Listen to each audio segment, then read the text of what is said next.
Bonjour à tous, ravi de vous retrouver pour la vidéo d'analyse du lundi 22 février 2021. Alors vous le savez, on a eu cette petite poussée sur le Bitcoin vendredi et samedi qui a poussé le cours jusqu'aux 58 000 $. Aujourd'hui on se stabilise aux alentours des 55 000 $. On va aller voir un petit peu graphiquement ce que ça veut dire. Au niveau de la map, aujourd'hui on peut voir qu'on est principalement dans le rouge, ce qui est logique, après des performances aussi extrêmes, notamment au niveau du BNB, vous le voyez aujourd'hui à 275 $. On a l'Ether qui lui reste sur ses niveaux des 1850 $, malgré sa petite poussée effectivement aux 2000 $, il est, comme on peut le constater, moins performant en ce moment que le Bitcoin. On a malgré tout quelques crypto-monnaies qui sortent du lot, à savoir aujourd'hui le CRO qui nous fait cette petite poussée, ce qui est logique, après une stabilisation aussi grande et un crash aussi important, on a un CRO qui reprend de la valeur. On va aller voir son graphique également. Mais avant de commencer et de passer aux analyses, je vous montre très rapidement, comme d'habitude, le petit tableau que je vous partage sous l'échange d'une donation. Vous avez le lien dans la description. C'est un tableau en fait finalement qui va pouvoir vous permettre de récapituler tous vos investissements. Vous allez sur un onglet du tableau ici rentrer tout ce que vous avez comme crypto. Les cryptos, vous allez pouvoir les mettre à jour. Vous allez pouvoir mettre toutes celles que vous avez dans votre portefeuille. Et derrière, vous avez un tableau de bord tout simplement qui vous affiche des données. Alors pour obtenir vraiment en temps réel votre portefeuille et savoir exactement où vous en êtes, vous avez ici dans l'onglet prix des coins, simplement vous pouvez mettre à jour toutes les crypto-monnaies d'un coup en un clic. Ici vous voyez, hop, les prix se mettent à jour et vous avez l'état exact, savoir combien vous avez investi au départ, combien vous gagnez, etc. Actuellement, la totalité de votre portefeuille, des pourcentages, voilà tout simplement. Si vous voulez en savoir plus là-dessus, je vous mets une petite vidéo ici en haut à droite, n'hésitez pas à cliquer si vous voulez en savoir plus et savoir exactement ce que vous obtiendrez. Il faut aller voir, c'est important, il faut aller voir les 3 dernières minutes de cette vidéo, parce que c'est une longue vidéo et c'est seulement sur les 3 dernières minutes où je vous explique en détail ce que vous obtiendrez si vous décidez de payer pour obtenir le tableau. Voilà, ceci étant dit, on se retrouve tout de suite pour les analyses juste après la courte introduction.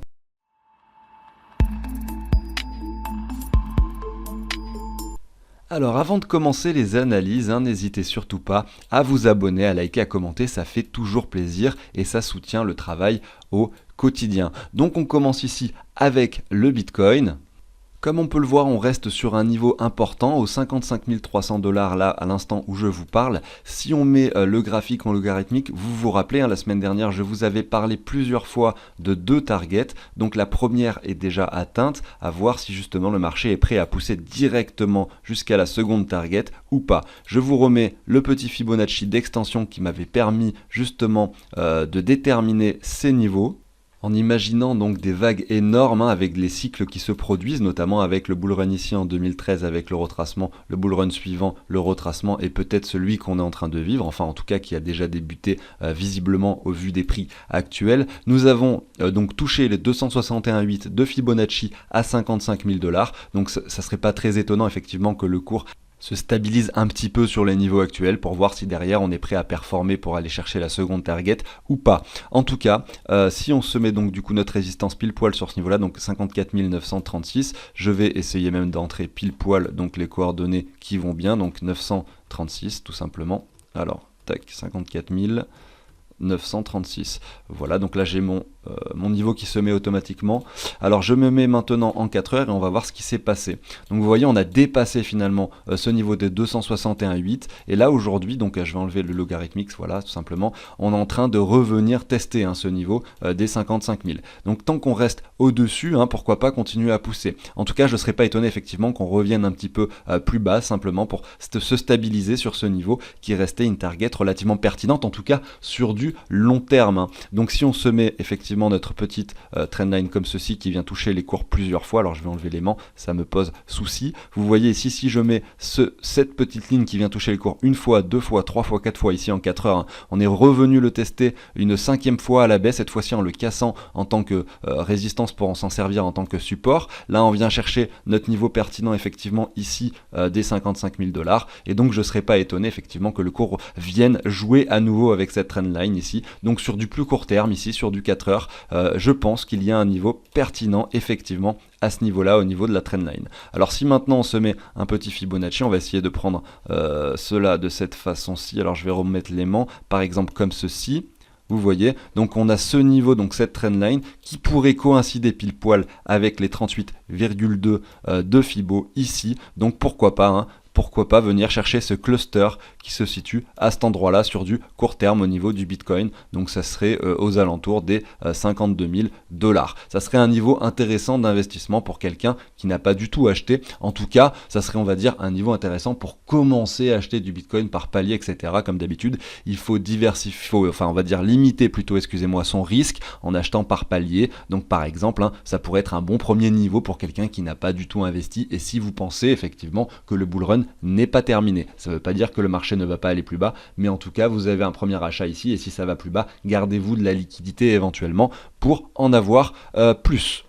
Si jamais le cours revient là, à cet endroit-là, ce qu'il va falloir surveiller par la suite, c'est voir si effectivement le marché va derrière. Donc commencer à remonter pour nous faire quelque chose qui se compresse pour continuer sa poussée, ou si le marché va a fortiori faire l'inverse, c'est-à-dire revenir sur ce niveau-là et casser par le bas pour nous former ce M, et qui serait donc un peu plus bearish. Pourquoi pas revenir sur des niveaux un peu plus bas, tout est possible. Effectivement, si le marché ne décide de pas aller chercher la seconde target tout de suite, on pourrait retracer un petit peu plus profondément sur le Bitcoin, on va dire sur du plus court terme. Ici je parle sur une semaine, 2 semaines, et pourquoi pas sur les mois qui viennent. Je reste effectivement très bullish sur le marché, mais voilà, il faut quand même admettre que de temps en temps il est bien d'avoir un petit peu des bougies rouges. Alors je sais pas si ça va se produire, c'est toujours pareil, je vous dis ça de façon très spéculative. Cependant, il va falloir, quand on va toucher, si on touche cette target, lorsqu'on va remonter comme ça, comme je vous disais, pour former le M, essayer d'identifier, de voir si le marché décide de casser à la hausse, et dans ce cas là ça serait bullish pour monter directement, ou si justement, pourquoi pas, on viendrait descendre un petit peu plus bas au niveau du cours. Alors une chose aussi également qui est intéressante à constater, alors là comme je vous le dis, on est sur une localisation, donc là c'est au niveau de la localisation, c'est intéressant puisqu'on touche une résistance. Ça ne veut pas dire que ça va faire office de résistance et qu'on va retracer, mais en tout cas c'est intéressant. On peut coupler ça avec une deuxième chose que je constate ici qui est relativement pertinente et qu'on voit très bien, c'est une divergence. Donc vous voyez, donc ça serait le deuxième facteur ici qui nous annoncerait effectivement que le cours pourrait être amené à retracer. C'est pas forcément, donc du coup il faut vraiment lier les trois facteurs pour que le cours soit amené à retracer. Là on en a deux pour l'instant, donc la divergence qui se situe là, vous la voyez ici comme là, comme ceci sur le cours, avec un cours qui monte énormément. Donc là regardez, on avait touché les 40 000, derrière ici les 58 000, avec ici un RSI qui lui par contre est en retrait, vous voyez. Donc là le RSI dégonfle, alors c'est ce qu'on appelle une divergence. Pour que cette divergence soit confirmée, il faudrait effectivement que sur le RSI on revienne plus bas que ce niveau-là, vous voyez. Et donc là, on aurait cette divergence confirmée. Donc si jamais le cours est amené à stagner un petit peu par ici et que on observe effectivement en weekly le RSI qui dégonfle un peu pour aller chercher un niveau en dessous de ce point-ci, vous voyez, et on pourrait se dire qu'on a la divergence qui serait donc confirmée avec effectivement une localisation intéressante de vente. Ça ne veut pas dire que ça va descendre toujours, parce qu'il manquerait le troisième facteur qui serait la structure. Donc on va attendre de voir. Donc là je retourne sur mon 4 heures pour vous montrer une structure. Donc si jamais, alors on va voir, parce que ça peut être une structure qu'on identifie plutôt en daily, ça serait peut-être plus pertinent effectivement, vu qu'on regardait juste avant le RSI en weekly, et donc là effectivement si le cours est amené donc à descendre un peu plus bas, etc., que le RSI, comme je vous disais tout à l'heure, en weekly nous confirme la divergence, et pourquoi pas avoir derrière, si on a en plus derrière une structure comme celle-ci, pourquoi pas avoir un cours qui redescend un peu plus bas, tout simplement. Voilà. Nous sommes donc encore très loin d'avoir ces trois facteurs dessinés et propres qui nous indiqueraient la baisse. Tout simplement, on n'y est pas encore et c'est pas du tout sûr que ça va se passer. On peut très bien continuer à pousser, mais en tout cas, si ça se produit, on va pouvoir à ce moment-là, je le fais quand même en avance, voilà, pour regarder un petit peu les niveaux qu'on pourrait atteindre. Mais si jamais ici on a bien atteint effectivement un sommet et que ça se passe comme donc, je viens de l'imaginer, mais voilà, c'est pas du tout sûr puisqu'on n'a rien de confirmé. Mais si on a la divergence, on a le joli M qui se dessine, et puis on a également donc la localisation qui est bien matérialisée déjà, on va dire c'est la seule chose qui est bien matérialisée pour l'instant, mais pas encore, on n'a pas encore les autres confirmations, et à ce moment-là on pourrait imaginer effectivement que le Bitcoin retourne assez rapidement aux alentours des 45 000 $, notamment pour un premier niveau, voilà, un premier niveau d'achat pour quelqu'un qui n'a pas du tout investi et qui attend effectivement des bougies rouges. Ça veut pas dire que qu'on va y aller, mais effectivement si on a ces trois Facteurs réunis, pourquoi pas, et derrière évidemment vous avez des niveaux un petit peu plus bas, notamment au 38.2, qui pourraient être également relativement pertinents puisque ça viendrait toucher ces anciens niveaux-ci au niveau des 38 000, voilà, et derrière à voir ce qui se passerait, mais effectivement ça serait assez pertinent et assez, on va dire, sain pour le marché de revenir sur ce niveau-là. Donc voilà les deux possibilités, soit on continue à nous dessiner des signes bearish, on n'a que la localisation, il nous manque encore, comme je disais, la divergence et la structure, et on va plus bas, soit eh ben, on décide de finalement dessiner un triangle de compression avec une cassure vers le haut, pourquoi pas aller directement chercher cette target des 80 000 et là peut-être une fois là-haut voir quelque chose d'un petit peu baissier pour pareil, hein, si le bull run n'est pas fini, pourquoi pas aller directement là-haut, essayer d'identifier, pareil on va essayer si jamais le marché décide finalement de monter, d'essayer d'identifier des choses par ici qui nous indiqueraient que le marché serait prêt à baisser, et là on se mettrait également des targets, des niveaux d'achat un peu plus bas pour essayer d'identifier ça et essayer de faire la continuation haussière si elle a lieu pour aller peut-être qui sait toucher un jour les 100 000, 150 000, 200 000 dollars sur le Bitcoin. Si on regarde maintenant la dominance du Bitcoin, là sur du long terme, on peut voir que pendant l'ancien bull run qui avait eu lieu en 2017, le Bitcoin a perdu des parts de marché, on va dire, parce que l'Ether effectivement et plein d'autres altcoins du moment avaient énormément performé, et derrière, quand le Bitcoin lui a retracé en 2018, regardez ici 2018-2019, et forcément il a repris un peu plus de dominance, puisque ces derniers qui avaient énormément performé ici ont à nouveau perdu de la valeur par ici. Donc ce qu'on constate tout de même, c'est que lorsqu'il y a des périodes de bull run sur le Bitcoin, les altcoins en profite encore plus, en tout cas c'était le cas lors du précédent run. Alors aujourd'hui on reste sur des niveaux donc qui sont relativement hauts, ici le Bitcoin a performé tout seul, vous le voyez ici, lors de ces derniers mois, et là depuis quelques temps, on le constate, regardez là je suis en weekly, donc on le constate depuis on va dire environ 2 mois, ici il y a à peu près 8 bougies je dirais, et vous le voyez depuis 2 mois environ, les altcoins performent énormément, malgré c'est juste simplement, regardez ici on a peut-être pas grand chose, on a touché ce niveau là pile poil, et là on a fait 13% de baisse sur la 14% sur la dominance du Bitcoin, mais ça a suffi à certains altcoins de prendre énormément de valeur comme IGLD, comme le BNB, vous l'avez vu, l'Ether qui a poussé un peu également, et là on peut voir effectivement qu'on revient sur ces niveaux qui sont donc relativement pertinents. Alors je vais enlever finalement ce niveau là et ce niveau-ci, et je vais vous ajouter justement cette résistance actuelle sur laquelle on est en train de jouer actuellement, qui vient chercher les cours plusieurs fois sur la dominance, on peut le voir ici, on vient chercher les niveaux ici, et là regardez on vient le retester ici pile poil, et là on a joué dessus également, à voir si on est prêt à venir casser ce niveau à la baisse pour avoir des altcoins qui performent et qui continuent de performer énormément, ou est-ce que justement le Bitcoin, si lui décidait par exemple de monter aux 80 000 directement, et pourquoi pas avoir une dominance au niveau du Bitcoin qui continue à grimper, et pour derrière voir une alt season qui pourrait se former plus tard avec qui sait peut-être un M comme ceci, vous voyez, qui pourrait se dessiner avec une confirmation. En tout cas lorsqu'on viendra casser ces niveaux et lorsqu'on verra des confirmations, j'en parlerai forcément sur la chaîne et on pourra essayer d'identifier à quel moment les altcoins performeront vraiment, même si ça a déjà commencé, ça a déjà beaucoup commencé avec certaines d'entre elles,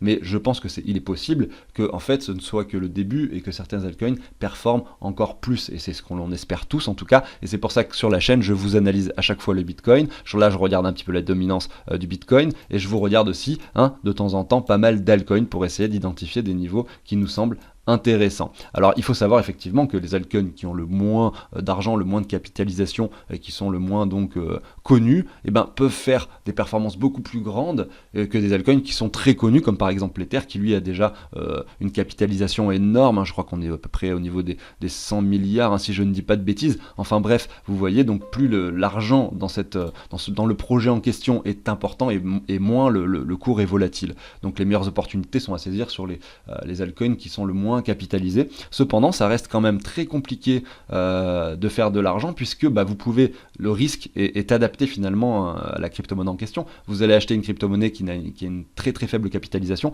vous pouvez vous prendre facilement un moins 95% dessus parce que le projet finalement est mort et la team ne travaille plus dessus et tout ça. Donc vous voyez, il y a quand même le risque qui est mitigé, c'est pour ça que c'est bien d'avoir, c'est pour ça que j'essaye sur la chaîne au quotidien, mais c'est bien d'avoir plein de crypto-monnaies différentes pour diversifier son risque et bien répartir les pourcentages de chaque crypto-monnaie. Chacun doit établir sa stratégie et définir ses pourcentages lui-même, bien sûr. Moi j'essaye simplement de vous apporter quelque chose, on va dire, de global, et essayer de vous faire prendre conscience, peut-être pour ceux qui sont les très débutants parmi vous, de comment on pourrait imaginer son investissement, notamment en ayant une diversité intéressante d'altcoins.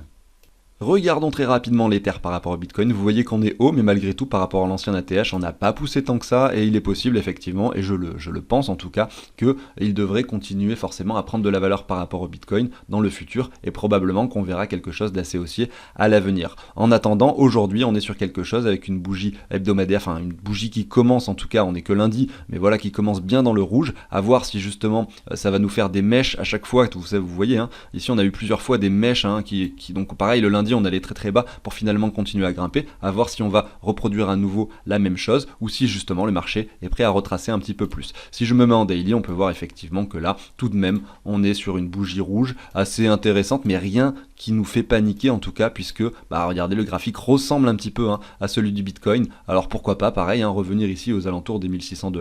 Bien entendu, c'est possible. On a les 23,6 de Fibo à 1580, donc ça correspondrait pile poil, hein, à notre target des 1600 dont je viens de parler, qui toucherait cette trendline. À voir. En tout cas, ici, hein, pour l'instant, le marché nous fait des plus hauts, toujours plus hauts. Hein. Ici, on le voit bien en daily. Si on se met en 4 heures, on le voit aussi. Donc c'est toujours pareil. On a, d'ailleurs, voilà, ici en 4 heures, on peut identifier également ça. Donc c'est vrai que là, on peut se dire éventuellement que le niveau actuel peut être intéressant sur du 4 heures, hein, notamment quand on le regarde, pour continuer à pousser. Peut-être qu'on n'a pas fini notre poussée sur Ether, hein, à voir ce qui va se passer. En tout cas, aujourd'hui, c'est pareil, on a cette divergence qui s'est dessinée en weekly. Donc si cette semaine, donc si la fin de la semaine, donc dimanche prochain, on clôture sur le niveau actuel, hein, le niveau là des 1800 $, on aura justement sur le RSI un M, excusez-moi, qui sera confirmé. Vous le voyez ici, le M, hein, il est assez propre. Et là, si on clôture, hein, bon bah là je l'ai mal fait, mais je vais vous faire une petite droite, voilà. Si on vient clôturer au-dessous de cette ligne-là, donc en weekly, c'est-à-dire que là, dimanche prochain, si on clôture en dessous de cette ligne-là, effectivement, on aura un signal bearish. Au niveau de la divergence, il restera à voir la structure, la localisation on y est, mais il restera à voir la structure pour essayer d'identifier quelque chose de bearish. En tout cas, c'est pas le cas encore aujourd'hui, hein, et je ne serais pas étonné effectivement que le marché remonte un petit peu pour ne pas confirmer finalement ce M et avoir un Ether qui continue à pousser sur le marché. Alors on va aller voir quelques altcoins. Vous le savez, demain c'est la vidéo où je présente 15 altcoins que je fais au quotidien toutes les semaines, donc n'hésitez pas, pour ne pas manquer ça, n'hésitez pas à vous abonner, à activer la petite cloche, hein. C'est une vidéo que j'ai remarqué qui vous avait beaucoup plu la semaine dernière, parce que c'est celle qui a fait le plus de vues sur la chaîne, donc j'en suis très content, et je continuerai ça dès demain. Mais pour l'heure, aujourd'hui, on va quand même aller voir quelques altcoins. Alors mettons-nous tout d'abord sur le CRO, parce que ce dernier a décidé de performer aujourd'hui, notamment en plus on pouvait constater alors c'est même pas un W très propre, hein, sur le CRO par rapport au BTC, donc pourquoi pas revenir un petit peu plus bas parce qu'on n'a pas quelque chose d'hyper propre. Mais en revanche, je pense que si on le regarde par rapport au dollar, on a peut-être quelque chose de beaucoup plus joli, hein. Regardez ici, c'est vraiment beaucoup plus joli, notamment parce que on a vraiment ce joli W qui s'est dessiné, et derrière le marché est très explosif, hein. On a comme on a eu une impression, hein, parce que là ils avaient fait beaucoup d'offres promotionnelles, hein, donc il y a beaucoup de personnes qui achetaient le CRO, il y avait beaucoup de pression acheteuse parce qu'ils avaient sur leur site web, tout simplement, sur leur échange, ils faisaient des offres promotionnelles où toutes les 2 semaines ils attribuaient des crypto-monnaies aux personnes qui avaient des CRO, etc. Et donc bref, ça a fait monter le cours, ici ça avait fait monter le cours de façon assez explosive. Derrière, forcément il y a eu ce qui s'est passé, puisque forcément là c'était une sorte, on va dire que ça montait, mais c'était grâce à leur marketing, etc. et tout ça, et quand ils ont décidé d'un coup de réduire finalement les intérêts que les gens touchaient avec leur CRO, et tout le monde a voulu les vendre puisqu'ils ne voyaient plus forcément d'intérêt, notamment toutes les personnes qui en avaient accumulé ici, et donc derrière voilà, ça a provoqué ce crash que l'on a vu ici, hein. Après il faut savoir que 70% des tokens sont détenus par la team, et c'est aussi pour ça que c'est pas forcément facile de spéculer sur ce genre d'actifs, puisque on sait que à tout moment il peut y avoir une grosse pression vendeuse, parce que on sait pas ce qu'ils peuvent faire avec leurs tokens, hein. S'ils ont besoin d'argent pour X ou X raisons, peut-être qu'ils peuvent provoquer des ventes, enfin je sais pas. En tout cas, ce qui s'est passé ici, c'est que le cours est redescendu très très bas, malgré le fait que le Bitcoin monte, lui, il n'a pas rien fait du tout, et là derrière, on a eu cette bougie verte, et très explosif. Et effectivement, l'entreprise crypto.com a annoncé aujourd'hui même donc le burn de 70 milliards de tokens. Donc vous imaginez un petit peu le truc, hein. C'est-à-dire que donc le CRO, il y avait une offre en circulation donc de 100 milliards. Donc ils étaient probablement un peu moins, vous enlevez aujourd'hui, donc je crois qu'ils disent dans l'article justement qu'il y en a 60 milliards environ qui ont été brûlés, hein, donc aujourd'hui. Et ça s'est répercuté directement sur le cours, hein. Vous imaginez qu'ici il y avait beaucoup plus de tokens donc en circulation, et d'un coup il y en a 60 milliards en moins. Forcément le cours prend énormément de valeur, hein. Non pas qu'il y a plus d'argent dans le projet, donc la capitalisation ne change pas forcément beaucoup, même si cela a dû impacter forcément beaucoup d'investisseurs qui ont dû en acheter juste avant. La news ceux qui étaient un peu au courant, ou alors juste après, tout simplement en essayant de jouer la hausse. Mais malgré tout, hein, la capitalisation du marché n'a pas dû beaucoup augmenter, alors que ici, effectivement, hein, il y a eu beaucoup moins de tokens disponibles, et donc sa rareté a augmenté, et donc son prix également a augmenté. Donc vous voyez effectivement qu'ils peuvent, on va dire, manipuler le prix un petit peu comme ils veulent, notamment sur des projets comme ça où on a des utility tokens comme le CRO.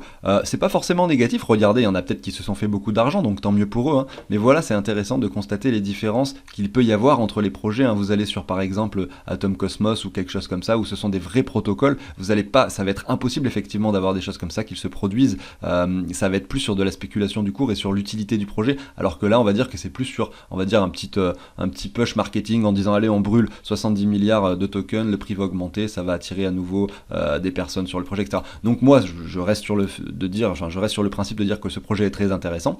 J'ai leur carte bleue, je m'en sers et ça me fait gagner effectivement un cashback et c'est très intéressant. Vous avez mon lien d'ailleurs en description si vous voulez, je peux vous parrainer et vous allez donc simplement quand vous allez déposer vos premiers sous sur la plateforme, vous aurez un bonus de 25 $ en CRO, donc c'est toujours bénéf si vous voulez l'utiliser effectivement. Mais voilà ce que je voulais vous dire sur ce projet.